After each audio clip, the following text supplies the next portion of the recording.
Hi friends, అందరికీ నమస్కారం అండి. ఆగస్టు మాసంలో 29వ తేదీ గురువారం తిథి నాడు కుంభరాశి జాతకులకు ఎలా ఉండబోతుంది అంటే గనక మీ శత్రువులు ఎవరో తెలుసుకుంటారో. ఈ రోజున కీలకమైన రోజుగా కుంభరాశి జాతకులకు చెప్పక తప్పదు. ఇప్పటి వరకు మీ యొక్క కష్టాలకు కారకులు, మీ యొక్క జీవితంలో నాశనానికి గల కారకులు, మీ మనసును క్షోభించేలాగా చేసినటువంటి ఈ శత్రువుల గురించి తెలుసుకుంటారు. కానీ మీరు మాత్రం అప్రమత్తంగా ఉండండి, ఈ జాగ్రత్తలు తీసుకోండి, లేకుంటే గనక పెను ప్రమాదం జరుగుతుంది. తస్మాత్ జాగ్రత్త. అసలు కుంభరాశి వారి జాతకులకు ఎలా ఉండబోతుంది, గోచార రీత్యా ఎటువంటి ఫలితాలు పొందుకోబోతున్నారో తదితర పూర్తి వివరాలు అన్ని కూడా మనం ఈ వీడియోలో సంపూర్ణంగా సవివరంగా తెలుసుకునే ప్రయత్నం చేద్దాము. అంతకంటే ముందు ఫ్రెండ్స్, వీడియోని పూర్తిగా చూసేయండి. అప్పుడే మేము ఏం చెప్పబోతున్నామో మీకు పూర్తిగా అర్థమవుతుంది. వీడియో గనక మీకు నచ్చినట్లయితే గనక లైక్ చేయండి. మీ లైక్ మాకెంతో సపోర్ట్ అండ్ ఎంకరేజ్మెంట్ గా ఉంటుంది. మీరు అనేక సమస్యలతో బాధపడుతూ ఉండవచ్చు. పెళ్లి సమస్యలు, ప్రేమ సమస్యలు, జీవిత సమస్యలు, సంతాన సమస్యలు, కుటుంబంలో శాంతి లేకపోవడం, ఎటువంటి సమస్యలకైనా కూడాను తగు పరిష్కార మార్గం తెలియచేయబడును. స్త్రీ పురుషులకు గుప్త సమస్యలకు, సంతాన సమస్యలకు కూడాను తగు విధమైన పరిష్కార మార్గాన్ని సూచించబడును. నమ్మకంతో గురువు గారికి ఫోన్ చేయండి. గురూజీ రామరాజు. Phone number 9696965577. ఇక మనం ఏ మాత్రము కూడా ఆలస్యం చేయకుండా వీడియోలోకి వచ్చేద్దాము.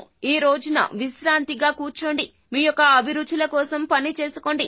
ఈ రోజున అయినా కూడాను మీ యొక్క ఇష్టాన్ని మీ యొక్క జీవిత భాగస్వామికి తెలియచేసే ప్రయత్నం చేయండి. ఇరువురు కలిసి ప్రేమ జీవితాన్ని ఈ రోజున ఆస్వాదించండి. మీకు ఏది ఇష్టమో ఈ రోజున అదే చెయ్యండి. దాని వలన మీకు మానసిక ప్రశాంతత కలుగుతుంది.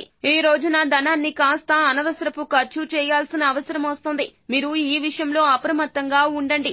ఏది అవసరమో ఏది అనవసరమో మీ యొక్క జీవిత భాగస్వామి మీరు కూర్చొని మాట్లాడుకుని నిర్ణయం తీసుకోండి. అలాగే ఈ రోజున మిమ్మల్ని ధన సహాయం కోరడానికి కొందరు మీ ఇంటికి వస్తారు. వారి విషయంలో అప్రమత్తంగా ఉండండి. మీరు ఇప్పటి వరకు చేసినటువంటి పొరపాట్లు చేయవద్దు. మీరు ఎదుటి వారికి సహాయం చేయాలి అనుకోవడంలో తప్పు ఏమీ లేదండి. కానీ సహాయం పొందే వ్యక్తి అర్హత కలిగినటువంటి వ్యక్తి అయి ఉండాలి. అంటే మీకు తెలిసిన వారు, సన్నిహితులు, స్నేహితులు, మీకు దగ్గర వారు, నమ్మకం కలిగిన వారు, ఇలా కాదండి. వారి గురించి పూర్తిగా తెలుసుకోవాలి. మీరు మీ ముందు నటిస్తున్నారు వారు, వారే మీ శత్రువులు. మీరు ఏదైనా ఒక ఆలోచన చేస్తే వెంటనే మీ సన్నిహితులకు తెలియపరుస్తారు. మీ సన్నిహితులు కావచ్చు, బంధుమిత్రులు కావచ్చు, మీ నోటిలో ఏది ఆగదండి, దాగదండి. మీరు షో ఆఫ్ మాటలు కూడా కొన్నిసార్లు మాట్లాడుతూ ఉంటారు. ఇదే వారిని మీకు శత్రువులను చేసింది. అతి తక్కువ స్థాయిలోనే మీరు పైకి రావడం అనేది వారికి అస్సలు గిట్టడం లేదు. మీతో బాగా మాట్లాడుతూ మిమ్మల్ని దెబ్బతీస్తూ వస్తున్నారు. మీతో ప్రేమగా ఉంటున్నారు. కానీ మీరు జీవితంలో పైకి వచ్చే ఆలోచన చేస్తుంటే మీకు తెలియకుండానే ఆ యొక్క ఆలోచన నుండి మీ మనసును తప్పించేస్తున్నారు. వారే ఈ రోజున ధన సహాయం కోరతారు మిమ్మల్ని. ఎందుకంటే జీవితంలో మీరు పైకి రాకుండా ధనం విషయంలో మీరు ఎప్పుడు కూడాను ఇబ్బందులు పడాలి అని, ఒకరి వద్ద చెయ్యి జాపి అడగాలి అన్నట్లుగా మీ యొక్క జీవితం మొత్తాన్ని కూడాను నాశనం చేయాలని తలచి ఆ యొక్క శత్రువులు మీ ఇంటికి వస్తారు ఈ రోజున.